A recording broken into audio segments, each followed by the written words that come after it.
नमस्ते दोस्तों। एक बार एक गरीब लकड़हारा सूखी लकड़ियों की तलाश में जंगल में भटक रहा था। साथ में बोझा ढोने के लिए उसका गधा भी था। लकड़ियां बटोरते बटोरते उसे पता ही नहीं चला कि दिन कब ढल गया। शाम का अंधेरा तेजी से बढ़ता जा रहा था, लेकिन वह अपने गांव से बहुत दूर निकल आया था और उधर मौसम भी बिगड़ रहा था। ऐसे में वापस गांव पहुंचना संभव न था, इसीलिए वह उस जंगल में आसरा ढूंढने लगा। अचानक उसे एक साधु की कुटिया नजर आई। वह खुशी खुशी अपने गधे के साथ वहां जा पहुंचा और रात काटने के लिए साधु से जगह मांगी। साधु ने भी बड़े प्यार से उसका स्वागत किया और सोने के लिए जगह, साथ में भोजन पानी की व्यवस्था भी कर दी। वह लकड़हारा सोने की तैयारी करने लगा, लेकिन तभी एक और समस्या खड़ी हो गई। दरअसल उसने काफ़ी ज़्यादा लकड़ियाँ इकट्ठा कर ली थी और उसे बांधने के लिए उसने सारी रस्सियाँ इस्तेमाल कर ली थी। यहाँ तक कि अब उसके पास गधे को बांधने के लिए भी रस्सी नहीं बची थी। उसकी परेशानी देखकर वह साधु उसके पास आए और उसे एक बड़ी रोचक युक्ति बताई। उन्होंने कहा कि गधे को बांधने के लिए रस्सी की कोई ज़रूरत नहीं, बस उसके पैरों के पास बैठकर रोज की तरह बांधने का क्रम पूरा कर लो। इस झूठ मूठ के दिखावे को गधा समझ नहीं पाएगा और सोचेगा कि उसे बांध दिया गया है। फिर वह कहीं जाने के लिए पैर नहीं उठाएगा।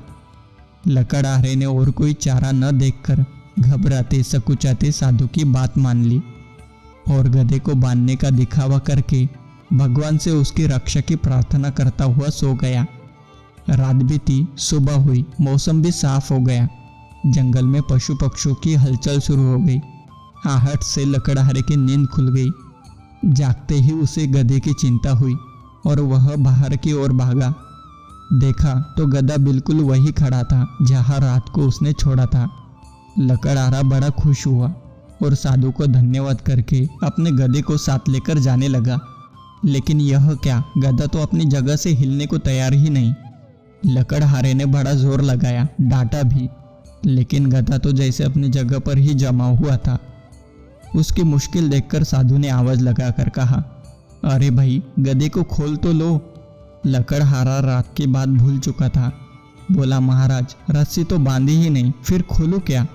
साधु बोले, रस्सी छोड़ो, बंधन खोलो जो रात को डाले थे। जैसे बांधने का दिखावा किया था वैसे ही खोलने का भी करना पड़ेगा। उलझन में पड़े लकड़हारे ने सुस्त हाथों से रस्सी खोलने का दिखावा किया और गधा तो साथ ही चल पड़ा। आश्चर्यचकित लकड़हारे को समझाते हुए साधु ने कहा, कर्म तो कर्म है, चाहे वह स्थूल हो या सूक्ष्म। हम भले ही अपने कर्मों को भूल जाए, पर उनका फल तो सामने आता ही है और फिर उसका भुगतान करने के लिए, उसे काटने के लिए नया कर्म करना पड़ता है। वहाँ कोई मनमर्जी या जोर जबरदस्ती नहीं चलती। दोस्तों, कर्म मात्र में ही मनुष्य का अधिकार है। कर्मानुसार फल तो प्रकृति स्वयं ही जुटा देती है, किंतु फल की प्राप्ति पुनः कर्म की प्रेरणा देती है। अतः एक प्राणी का कर्तव्य है कि प्रत्येक कर्म विचारपूर्वक तथा जिम्मेदारी के साथ करे। कर्म के रहस्य को समझकर ही हम सुखी हो सकते हैं, अन्यथा पग पग पर हमें उलझन का ही सामना करना पड़ेगा। धन्यवाद।